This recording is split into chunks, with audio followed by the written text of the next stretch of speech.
कल उत्तर प्रदेश में 9 सीटों पर उपचुनाव के लिए भी मतदान हुआ। उत्तर प्रदेश उपचुनाव के दौरान 9 विधानसभा सीटों पर 90 उम्मीदवार मैदान में थे। 48 घंटे के बाद तस्वीर ये साफ हो जाएगी, लेकिन तमाम एग्जिट पोल उत्तर प्रदेश में बीजेपी को बढ़त हासिल करते हुए दिखा रहे हैं। कई सर्वे में तो बीजेपी को 9 में से कम 6 सीट मिलने का दावा किया जा रहा है। मेट्राइज सर्वे की बात करें तो 7 सीटों पर बीजेपी की जीत का अनुमान है, यानी कि साफ तौर पर दिखाई दे रहा है कि बटेंगे तो घटेंगे का नारा उत्तर प्रदेश में जमकर काम कर रहा है। हालांकि समाजवादी पार्टी ने एक बार फिर योगी सरकार पर हमला बोला। शिवपाल सिंह यादव ने कहा कि बीजेपी लोकतंत्र की धज्जियां उड़ा रही है। अगर इस तरह होता रहा तो फिर निष्पक्ष चुनाव नहीं हो पाएंगे। आप सबसे पहले सुने शिवपाल यादव। भारतीय जनता पार्टी के शासनकाल में लोकतंत्र की धज्जियां उड़ रही हैं। तो ये देखिए, जिस तरीके से भारतीय जनता पार्टी गलत परंपराएं डाल रही है, इसकी वजह से लोकतंत्र को बहुत खतरा है। फिर तो चुनाव निष्पक्ष होंगे ही नहीं। और देखिए, जैसे भारतीय जनता पार्टी के लोगों ने शासन प्रशासन के द्वारा, पुलिस के द्वारा आधार कार्ड पहले ही छीन लिए गए, फिर उसके बाद बूथों पर कब्जा किया है, कब्जा करके वोट डलवाए हैं। फिर भी समाजवादी पार्टी और इंडिया गठबंधन ने मुकाबला किया है और कई सीटें हम उसके बावजूद भी जीतेंगे। अब टक्कर तो हर जगह है, लेकिन हम लोग समाजवादी पार्टी के लोग 5-6 सीटों पर जरूर जीतेंगे। इसके बाद क्या लग रहा है? उत्तर प्रदेश सरकार के मंत्री संजय निषाद ने समाजवादी पार्टी के आरोपों को खारिज किया। उन्होंने कहा कि अखिलेश की पार्टी के पास आरोप लगाने के अलावा और कोई काम नहीं है। समाजवादी पार्टी लगातार कह रही है कि बहुत ज्यादा पुलिस और प्रशासन के बल पर सरकार ने बेईमानी की है। उनके समय तो लोग पर्चा नहीं दाखिल कर पाते थे। हमारे समय स्वतंत्र है काम का, चुनाव आयोग चुनाव कराता है और चुनाव आयोग के ऊपर आरोप लगाना गलत है। विपक्ष के पास आरोप प्रत्यारोप के अलावा कुछ बचा नहीं। सर, वोटिंग बहुत ज्यादा कम हुई है, क्या लगता है जीत का समीकरण कैसे बनेगा? वो कुछ उदासीनता रहता है, क्योंकि कुछ जनता ऐसी है, उनको लगता है कि इसे सरकार में आनी है न जानी है, इसलिए कुछ लोग उदासीन हो जाते हैं। जीत का क्रेडिट अगर होती है तो किसको देंगे सर? मुख्यमंत्री योगी आदित्यनाथ या किसको? हमारे दोनों नेतृत्वकर्ता मोदी और योगी जी, और फिर जनता की आवाज को पहुंचाने वाले नीचे कार्यकर्ता सबको। दोनों नेताओं को आपने सुन लिया और जाहिर है हर्षवर्धन जी, जो ये एग्जिट पोल बता रहे हैं उससे भारतीय जनता पार्टी बहुत खुश हो सकती है, लेकिन थोड़ा अविश्वसनीय सा लगता है। वो तमाम सीटें जहां पर मुस्लिम वोट डिसाइडिंग फैक्टर में है, वहां पर भी जहां पर समाजवादी पार्टी स्ट्रांग होल्ड में है, वहां पर भी बीजेपी जीत ले जाए, इसका मतलब तो ये है कि बटेंगे तो कटेंगे नारा काम कर गया। देखिए, करहल, कुंदरकी, सीसामऊ, यहाँ तो जीत जाए तो चमत्कार ही होगा। मतलब कम से कम चमत्कार होगा, और भी कुछ होता हो उससे आगे की सुपरलेटिव डिग्री तो हो। मैं दोबारा आपके पास आऊंगी, लेकिन आप तब से ब्रेक में चर्चा कर रहे थे ना कि इतनी बड़ी बात कह दी राहुल गांधी ने, इस पर चर्चा क्यों नहीं हुई? लेकिन राहुल गांधी ने जो आरोप लगाए हैं, उन आरोपों का जवाब इस वक्त बीजेपी दे रही है। जरा पहले हम संबित पात्रा को सुन लेते हैं, फिर को लेकर राहुल गांधी करते थे, मगर बाद में सुप्रीम कोर्ट में जाकर कान पकड़ करके माफी मांगनी पड़ती थी, और माफीनामा भी लिख कर दिया है कि सॉरी मी लॉर्ड, मुझसे गलती हुई है। तो ये राहुल जी का एक तरीका है भारतवर्ष के ऊपर हमला करने का, और भारत के जो स्ट्रक्चर्स भारत को बचाते हैं उसके ऊपर हमला करने का। आज जो एक मुद्दा सामने आया है, सुबह से मीडिया में हम सब देख रहे हैं, एक कंपनी को लेकर उसके ऊपर कुछ केस है, यूएस में केस चल रहा है, आक्षेप प्रति आक्षेप है। हम लोगों का स्पष्ट मानना है, जहां तक कंपनी और कंपनी का केस का विषय है, कंपनी उस पर अपना स्टेटमेंट जारी करेगी, कंपनी उस पर अपना बचाव स्वयं करेगी। Law will take its own course. मगर जिस प्रकार से आज डॉक्यूमेंट्स सामने रखे गए, सुबह से मीडिया में हमने भी डॉक्यूमेंट्स देखे, the public, in fact, because the documents are in the public domain, people of this country have also seen the documents. बिजली को लेकर, बिजली के सेल को लेकर, सेल परचेस को लेकर जो एग्रीमेंट है, और स्टेट डिस्ट्रीब्यूशन कंपनीज एसडीसीज के साथ जो एग्रीमेंट है, उसको लेकर यह पूरा मुद्दा है। यूएस और भारत, इन दोनों के बीच इलेक्ट्रिसिटी का लेन देन, दो कंपनियां हैं, एक भारत की कंपनी है, एक यूएस की कंपनी है, और भारत के 4 राज्य हैं। ये 4 राज्य कौन कौन से हैं, जिनका नाम यूएस के कोर्ट में भी आता है और भारतवर्ष में तमाम चैनलों ने उन 4 राज्यों के नाम को उजागर किया है। यह पूरा मामला जुलाई 2021 से फरवरी 2022 के बीच का है। जुलाई 2021 से फरवरी 2022 के बीच का है। और उस समय जो 4 राज्य में SDC, state distribution company, electricity distribution company, वो स्टेट की ही प्रॉपर्टी होती है, स्टेट गवर्नमेंट की। छत्तीसगढ़ की सरकार, छत्तीसगढ़ में किसकी सरकार थी?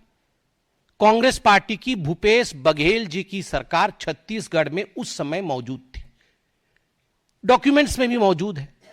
उस समय आंध्र प्रदेश में, जहां सबसे ज्यादा लेन देन के विषय में चर्चा हुई, दीज आर ऑल एलिगेशंस, ये जो तथाकथित लेन देन के विषय में बातचीत हुई है, सर्वाधिक आंध्र प्रदेश में हुई है। किसकी सरकार थी आंध्र प्रदेश में? क्या भारतीय जनता पार्टी की सरकार थी? नहीं। क्या हमारी समर्थित सरकार थी? नहीं। किसकी सरकार थी? वाईएसआरसीपी की सरकार थी।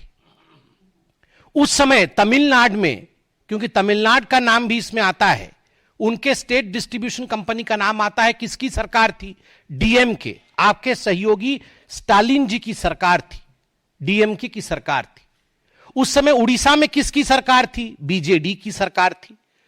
तो स्वाभाविक रूप से ये चारों राज्य जिसका जिक्र डॉक्यूमेंटेशन में सामने आया है, यूएस में सामने आया है, उन चारों राज्य में ना तो हमारे मुख्यमंत्री थे और ना ही हमारी समर्थित सरकार थी, कांग्रेस और उनके सहायक दलों की सरकार थी।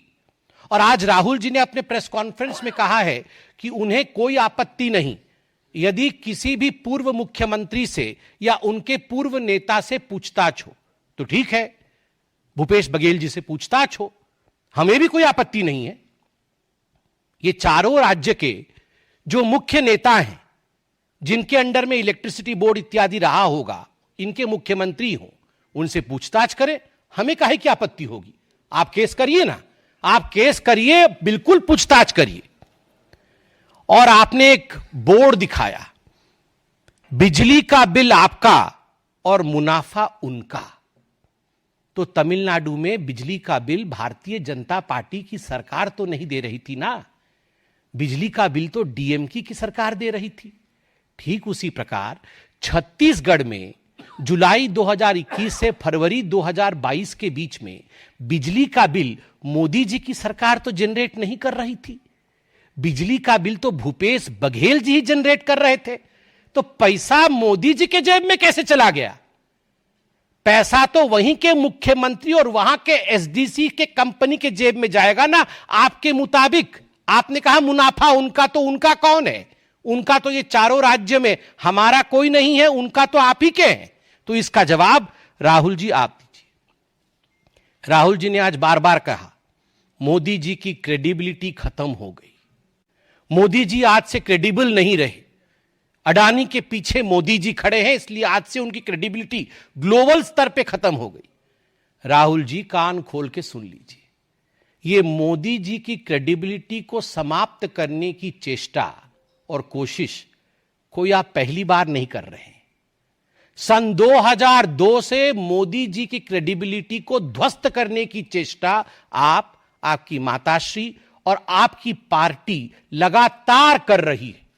मौत के सौदागर से तुम नीच हो, पाकिस्तान में जाकर मोदी को समाप्त करना है, से चौकीदार चोर है तक, ऐसे 100 गालियां मैं गिनवा सकता हूं जहां आपने कहा कि मोदी की क्रेडिबिलिटी खत्म हो गई है और मोदी के इमेज पर डेंट पड़ गया है। मगर राहुल जी, जब आप पीसी कर रहे थे और जब मैं पीसी कर रहा हूं, तो हमारे देश के आदरणीय प्रधानमंत्री नरेंद्र मोदी जी की क्रेडिबिलिटी आज इतनी हाई है कि हमारे देश से कोसों मील दूर, हजारों मील दूर दूसरे देश में आज हाईएस्ट सिविलियन अवार्ड उन्हें दिया जा रहा है। यह है मोदी की क्रेडिबिलिटी।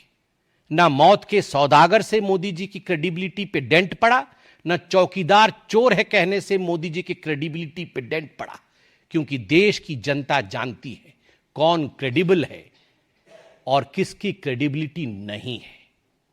देश की जनता सटीक भाव से जानती है। बंधुगण, स्ट्रक्चर की बात हुई है कि बहुत बड़ा स्ट्रक्चर है, हम स्ट्रक्चर दिखाएंगे। अरे राहुल गांधी जी, हमें भी पता है आपके स्ट्रक्चर के विषय में। ये इल्हान ओमर और ये जॉर्ज सोरोस, ये जो आपका स्ट्रक्चर है ना, अंतरराष्ट्रीय स्ट्रक्चर, इस स्ट्रक्चर के विषय में हमें भी पता है। और आपके स्ट्रक्चर का नियत क्या है? आपकी जो अंतरराष्ट्रीय स्ट्रक्चर है वो भारतवर्ष के मार्केट के ऊपर आघात करना चाहती है, निरंतर आघात करती रहती है। ये गांधी परिवार और ये कांग्रेस पार्टी ये सहन नहीं कर सकती है कि आज भारत की अर्थव्यवस्था विश्व में तीसरे नंबर की ओर बढ़ रही है। अभी हम चौथे नंबर पर हैं और विश्व में यथाशीघ्र हम तीसरे नंबर की अर्थव्यवस्था होंगे। यह राहुल गांधी और गांधी परिवार, कांग्रेस पार्टी ये सहन नहीं कर पा रही है। इसलिए ये इंडिया के मार्केट के ऊपर, भारत के मार्केट के ऊपर आक्रमण पे आक्रमण कर रही है। आज सुबह 4 बजे से इनका पूरा स्ट्रक्चर लगा हुआ है। ट्वीट करना, सोशल मीडिया में इन्फ्लुएंस करना, अंतरराष्ट्रीय मार्केट में एक मैसेज देना और इंडिया के मार्केट को गिराने का प्रयास करना। लगभग 2.5 करोड़ निवेशक, छोटे निवेशक, जिन्होंने अपनी पूंजी, कम धन का निवेश, अपनी पूंजी जिन्होंने शेयर मार्केट में लगाया था, आज उनको भारी नुकसान झेलना पड़ा है। छोटे निवेशकों को, लोअर मिडिल क्लास के लोगों को, 2.5 करोड़ लोगों को, माफ करिएगा, 2.5 करोड़ लोगों को यह झेलना पड़ा है।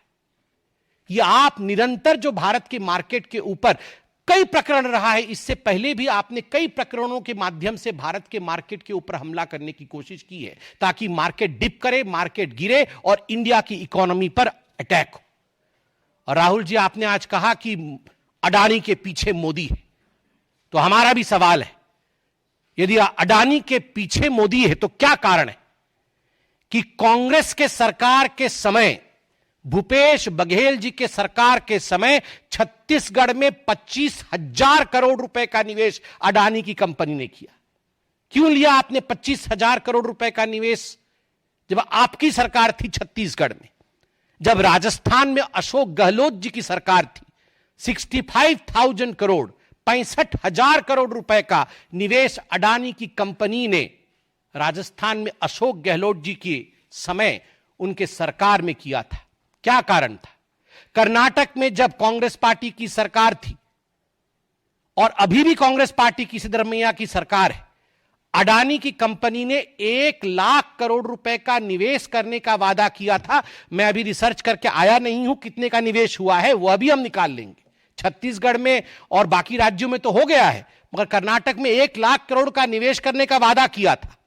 बंगाल में 35,000 करोड़ रुपए का निवेश है, बंगाल में आपका साठगांठ है।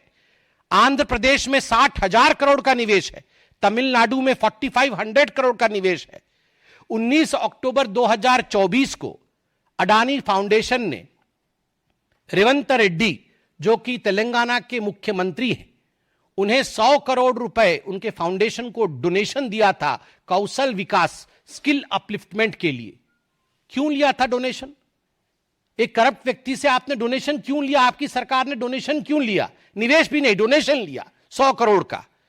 23 जनवरी 2024, 23 जनवरी 2024, रेवंत रेड्डी जी, जो कि तेलंगाना के मुख्यमंत्री हैं, वर्ल्ड इकोनॉमिक फोरम में वो लीड करते हैं और तेलंगाना की कांग्रेस की सरकार 12,400 करोड़ का एमओयू साइन करती है अडानी ग्रुप के कंपनियों के साथ, 12,400 करोड़ रुपए का। राहुल जी, कौन जवाब देगा? क्या आप और रेवंत रेड्डी अलग है? क्या आप और अशोक गहलोत अलग है? क्या आप और भूपेश बघेल अलग है? या इनका जवाब भी आप ही को देना पड़ेगा? मैं आज राहुल जी से पूछना चाहता हूं, और हमने भी 12 वर्ष से मैं प्रवक्ता के पद पे मैं अब देख रहा हूं कि चाहे 2G का केस हो, चाहे CWG का केस हो, कोल स्कैम हो, इन सभी विषयों को लेकर भारतीय जनता पार्टी उस समय कोर्ट में जाती थी। अरुण जेटली जी हमारे बीच में नहीं है, प्रभु उनके आत्मा को शांति दे। देश विदेश के एक कद्दावर नेता और एक बहुत बड़े स्थापित वकील थे।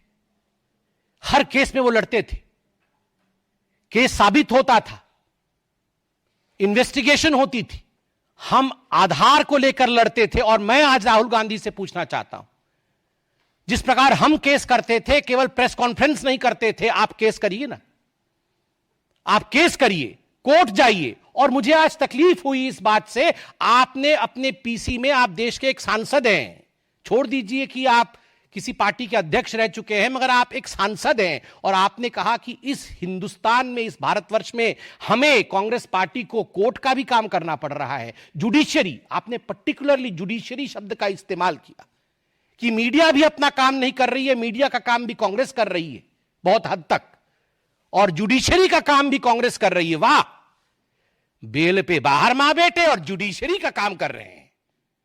आधे लोग तो बेल पे बाहर हैं और ये जुडिशरी का काम कर रहे हैं। बताइए, इस पे तो कंटेम्प्ट ऑफ कोर्ट होना चाहिए, सुओ मोटो कॉग्निजेंस लेना चाहिए कि जुडिशरी का काम कर रहे हैं। और आज तो मुझे बड़ा दुख लगा, हमारे एक पत्रकार बंधु ने 3 सवाल क्या पूछ लिए, उनसे ऐसे झेप गए कि ये बीजेपी का। अरे भैया, पत्रकार हैं, आप भी तो हमसे पूछेंगे। अभी राहुल गांधी ने ऐसा कहा, कभी हम गुस्साते हैं? कभी नहीं भैया, आपका कर्तव्य है, आपका काम है, आप सवाल पूछेंगे। और वहां बोल रहे हैं आप बीजेपी का सवाल पूछ रही है। बीजेपी का सवाल नहीं है, वाजिब सवाल था, उत्तर नहीं है, इसलिए आप झेप गए थे। राहुल जी कह रहे थे इंडिया हाईजैक हो गया है। गलत, टेंस गलत है, पास्ट टेंस में होना चाहिए था, फ्यूचर टेंस और प्रेजेंट टेंस में नहीं। इंडिया हाईजैक हो गया था। गांधी परिवार, ये नकली गांधी परिवार उसके हाईजैकर थे। कमांडो ने मुक्त कराया है हाईजैकिंग से। अब भारत का जो इकोनॉमिक जहाज है वह रनवे पे 2014 से रफ्तार से दौड़ करके अब 35,000 की फुट की ऊंचाई पर उड़ान भर रहा है, तीसरे नंबर की इकोनॉमिक शक्ति बनने जा रहा है। तो Rahul Gandhi, India is not hijacked, India was hijacked. Today India is soaring high as far as economy is concern. और बार बार बोलते हैं जेपीसी कर देंगे, जेपीसी बना देंगे। सरकार कहीं बनती नहीं है, कहीं सरकार बनती नहीं है तो जेपीसी बनाकर ही खुश हो जाते हैं। तो बोलते चलो जेपीसी ही बना देंगे, सरकार तो बन नहीं रही है। और जेपीसी बना दीजिएगा तो वहां क्या, कोई बोतल फोड़ रहा है, कोई हाथ तोड़ रहा है, कोई मुंह फोड़ रहा है, यही चलता है इनके जेपीसी में। लोकसभा सत्र से पहले ये इनका पुराना ड्रामा है। अब राहुल गांधी जी को देखिएगा, पहले दिन 25 तारीख को पूरा ड्रामा और नौटंकी शुरू कर देंगे। किस प्रकार से भारत की इकोनॉमी नहीं चले, किस प्रकार से भारत का पार्लियामेंट नहीं चले, किस प्रकार हर जगह केओस और अस्त व्यस्तता रहे, यही राहुल और कांग्रेस पार्टी का विशेष उनका प्रबंधन है। और अपने मुंह मियां मिट्ठू बनना राहुल गांधी बंद करे। इतना कह के मैं अपने विषय को समाप्त करता हूं। कोई प्रश्न हो तो अवश्य पूछें। नीरज पांडे, एबीपी।